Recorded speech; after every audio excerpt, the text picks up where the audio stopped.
joining us. We'll start with an opening statement from Coach Brennan, and then we'll take questions. Please limit them to one question at a time when I call on you. Thank you. Coach?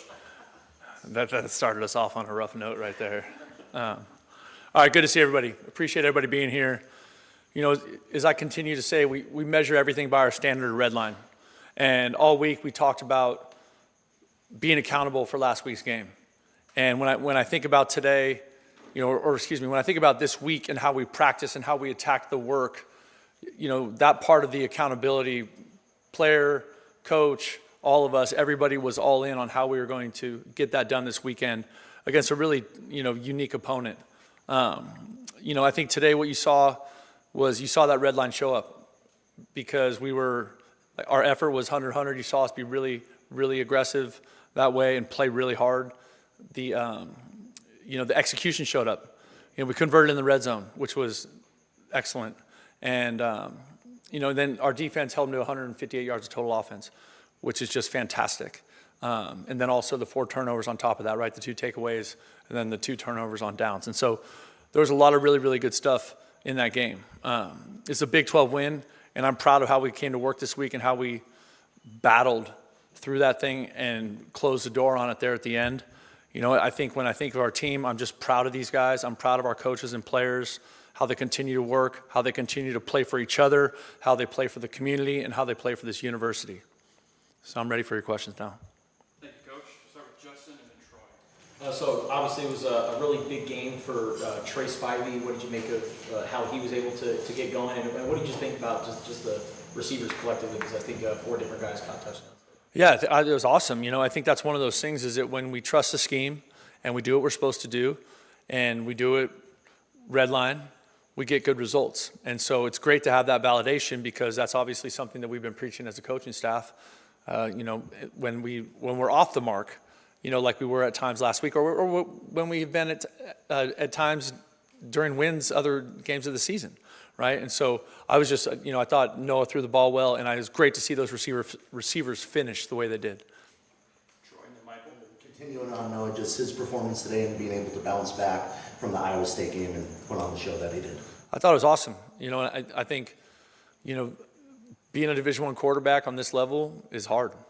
It's really challenging, and you get way too much credit and you get way too much blame. And Noah Fafita handles it with incredible class, with incredible dignity. He's a great leader. He's a great teammate. He loves Tucson. He loves the University of Arizona. My post-game press conference, I told them, like everyone in the world has tried to recruit him away from here. They'd offer him money and all kinds of stuff. And he's chosen to stay because he loves it here. And he's going to leave his mark on this program. And I thought today was a good step in that direction. Michael and then Brian. The defense has not allowed a touchdown pass this season 3 different times. Are you trying to jinx us? I am not, but I've been known to do that. Not intentionally, but 3 times haven't allowed a touchdown at all. What are they doing well? Like what is impressing you about it? I think it starts with red line. I think it starts with how hard we play.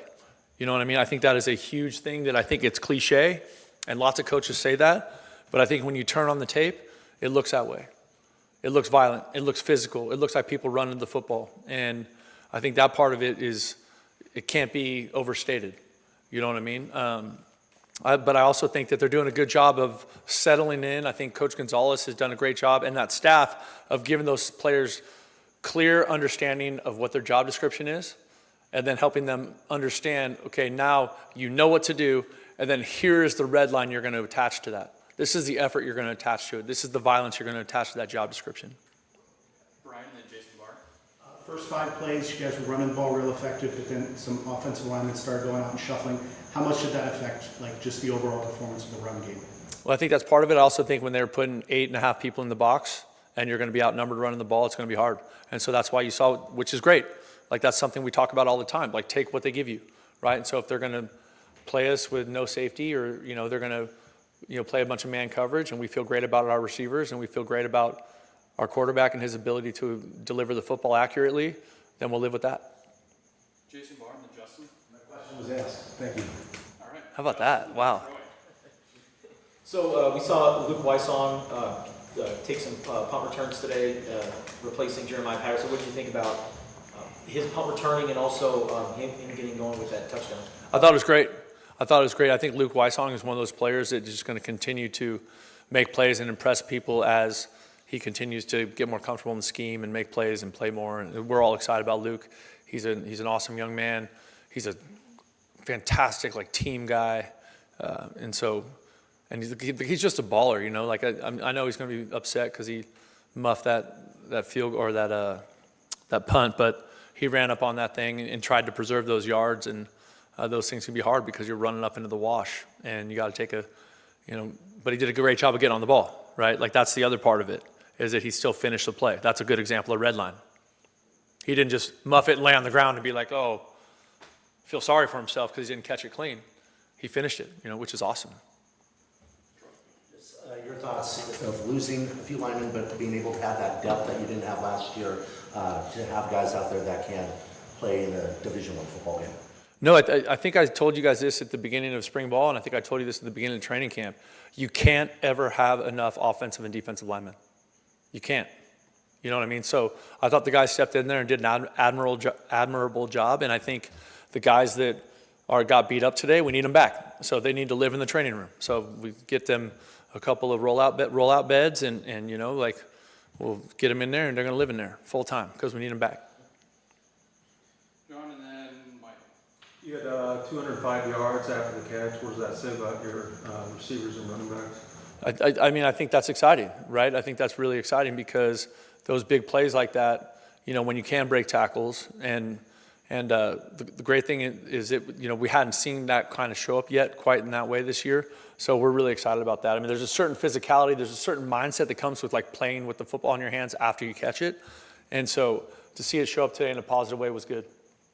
Michael and Brian. In both the K-State game and this game, you guys went into the locker room with a big lead, and there was kind of a lull a little bit in the third quarter. Maybe the execution wasn't there. Did you sense that at all? That maybe there was maybe a little bit of relaxation or letting your foot off the gas a little bit? Actually, I know exactly what you're talking about, and it's not something that we're not aware of. It's something we need to fix this. This is a crisis. You know what I mean? Because I think we punted on the next 3 possessions coming out of halftime. And the defense was fantastic on those 3 stops there. So that's obviously something we'll get to work on, and we'll get to work on it fast. Brian and then Jenna. One of the players let it slip that you came out in full uniform to introduce the Sandstorms. That's true. Yeah. Is that something have you ever done that before in a uniform? I did it once before. Is but that just something like a camaraderie thing? I'll tell you this. I think these young men that are playing college football here at the U of A, everywhere in college football, they care so much. They put in so much. And I think sometimes because it can be a pressure life they live on this level, football has to be fun. And so how do we find ways to make it fun? And one of the funniest ways or easiest ways to make it fun is to make fun of the head coach looking like a jerk in a college football uniform. It was funny. The funny part was that they weren't sure who it was because there was a visor, so they couldn't really see my face. And I was wearing Scotty's jersey, and so we're built similarly. Scotty's much better looking, but we're built similarly. And so so when I took the helmet off, the players were shocked because they thought it was him. So it was fun. It was a fun moment. I was really excited about those uniforms. We haven't talked about them very much, but I think that's something fun for the players. I think, I am a traditional football guy, and I do love our traditional uniforms. We're blessed with the best colors in all of college sports. We're blessed with the best colors in all of college sports. But a little variety is fun, and it's fun for the players, and it's great for recruiting. And so it was awesome that, Sean Kennelly, our equipment guy, and the people at Nike, and everybody, Desiree helped us, she had to approve it. So there was a lot of really good stuff, but I think it's fun for us to have a change up. And I think it's fun to have a little variation in our uniform, when we play every now and then. Jenna and then Chris. Arizona's 4-1 for the first time since 2019. You've already matched the win total from last year. How do you feel about the momentum of the program going into BYU next week? I feel like this was a huge game for us. I feel like we were playing an opponent that was going through a really complicated situation and not knowing exactly what you're going to get from them, schematically, who's playing, who's not. Like there's a bunch of those rumors flying around all week. And I thought our players did a great job of winning the game. When we showed up here today, our goal was to win the game, right? And so anytime you can get a win in conference, it builds momentum. And we need that. We know that we're playing a team that is established, that has been excellent for a long time. With BYU this week, they're ranked, they're 23 this week. I'm sure they'll be ranked higher because they won big last night. I have an incredible amount of respect for Kalani Sitake and that coaching staff. So I know we know these guys really well, and they have a great program. And so anytime you have a chance to play a great program, coming off a win, let's go. It's going to be a big-time football game. And I'm excited to see the city of Tucson show out. I know it's Parents Weekend. It's going to be awesome. We're looking for Arizona Stadium to be the #1 game day venue in college football in the whole country next Saturday. Chris and then Justin. You guys did a good job staying ahead of the chains this week, 28 first downs. And then when you guys were in third and fourth down situations, we're seeing an improvement there week over week, 6 out of 13 on combined third and fourth downs. Just what the emphasis, what the work has been like in practice this week to continue reinforcing that. I think Coach Dagy's done a great job with that. I think there's a process to it's not just what you think will work against your opponent. It's also what can your team execute at a high level when you're trying to put those ideas together. But the offensive staff, works incredibly hard at putting together those game plans, and then our players did a good job of executing them. And I think that's one of those things. I know coming out of last week, we were really frustrated with our execution on third down, and I thought it was better tonight or today. And I think that's one of those things that it's hard because everybody's trying to be good on third down, on both sides of the ball, right? And so at the end of the day, whatever we call, the players have to make it work. And I thought they did a good job of that today. Justin and then Cohen. So Michael Salgado Medina missed that field goal early on, but then made that really long one later on. What do you make of just kind of where he's at right now and just that whole operation? I love it. That's why I put him back out there. And that field goal was an extra 15 yards longer than the first one he missed. And I said, let's go, Mike. Money Mike, we got you. Go out there and rip it. And he did. That thing was good from 65. It hit the middle of the Allstate sign. Like, we got faith in that kid. You know what I mean? And it's hard because anytime you're going through a struggle like that, right, it's frustrating and you got to deal with it, right? But to his credit, talk about responding. And we've been talking about responding this whole season. The next kick he goes out there and hits a 58-yarder. Let's go.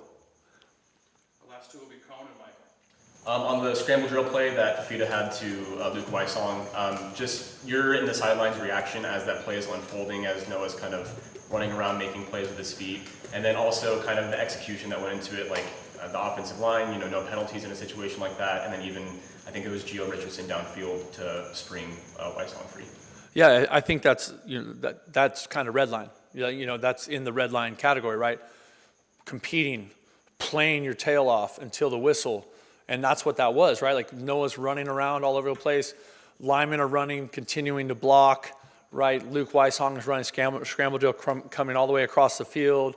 Noah finds him, delivers an accurate ball. That's execution, right? And then if it was Gio, I'm not sure if it was, but I'm trying to remember. If it was Gio, what a great job. Like we call that closing out. And so instead of standing there and watching Luke get tackled, right, he immediately took his eyes to the next dangerous defender, and Luke was able to get out and score. So I thought that was a great play and really, really exciting. We'll finish up with Michael. The cornerbacks had a rough game at Iowa State, really bounced back in a big way today. A bunch of pass breakups, sticky coverage, interception, etc. What did you think of the way that group responded? It's interesting because at Iowa State, those 3 plays, they were there. You know what I mean? It wasn't like they got smoked. I mean, they were there. The receiver made a great play. And sometimes that happens. When it's one-on-one, you could say that about Trey Spivey today, right? Like that ball he caught, like the guy could have tackled him right there, but Trey made a great play and got out and housed it. Or on the slant, the guy ripped his helmet off, but he still scored, right? So sometimes that comes down to that. I have a lot of faith in that cornerback room. How competitive Michael Dansby is, Javian Cole, Aiden Garnes, like that group is, MGK, like that's. You guys have heard me talk a lot about competition in the practice environment. You have to have depth and you have to have competition because it forces the level to raise every single day because there's pressure in the practice environment. And the hope is that that pressure in the practice environment transfers to performance on game day. Thank you, everybody. Bear down.